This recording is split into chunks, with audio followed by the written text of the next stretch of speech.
اعوذ باللہ من الشیطان الرجیم بسم اللہ الرحمن الرحیم۔ توجہ فرمائیں، اگلی آیت کا پس منظر کچھ اس طرح ہے۔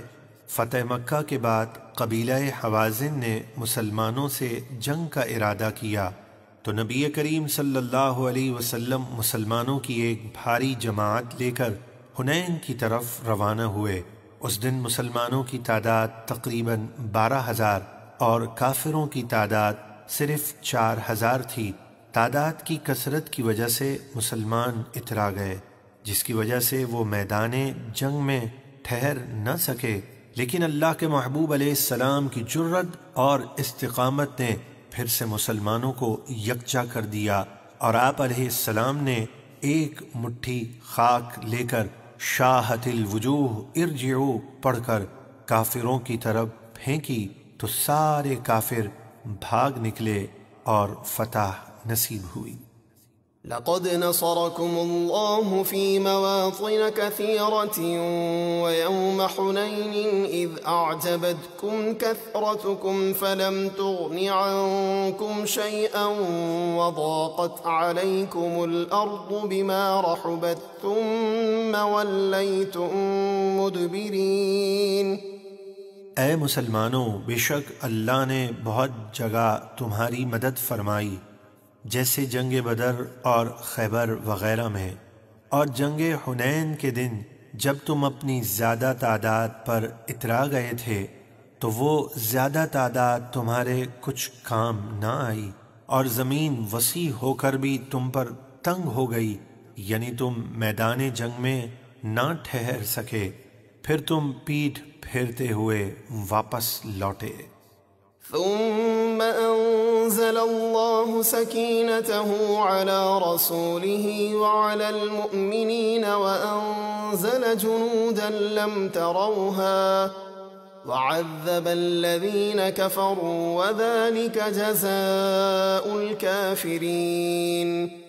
پھر اللہ نے اپنے رسول اور ایمان والوں پر اپنا خاص سکون نازل فرمایا اور فرشتوں کے وہ لشکر اتارے جو تم نے نہیں دیکھے، اور کافروں کو عذاب دیا کہ وہ قتل و قید کیے گئے، اور کافروں کی یہی سزا ہے۔ ثم يتوب الله من بعد ذلك على من يشاء والله غفور رحيم۔ پھر اس کے بعد اللہ جسے چاہے گا اسلام کی توفیق دے کر اس کی توبہ قبول فرمائے گا، اور اللہ بخشنے والا مہربان ہے۔ یا ایہا الذین آمنوا انما المشرکون نجس فلا يقربوا المسجد الحرام بعد عامهم هذا وَإِنْ خِفْتُمْ عَيْلَةً فَسَوْفَ يُغْنِيكُمُ اللَّهُ مِنْ فَضْلِهِ إِنْ شَاءَ إِنَّ اللَّهَ عَلِيمٌ حَكِيمٌ۔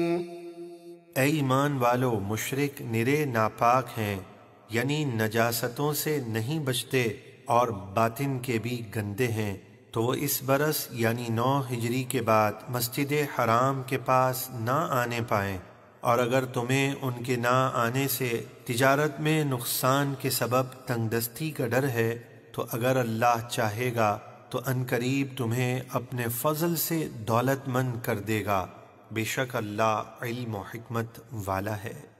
قاتلوا الذين لا يؤمنون بالله ولا باليوم الآخر ولا يحرمون ما حرم الله ورسوله ولا يدينون دين الحق من الذين أوتوا الكتاب حتى يعطوا الجزية عن يد وهم صاغرون۔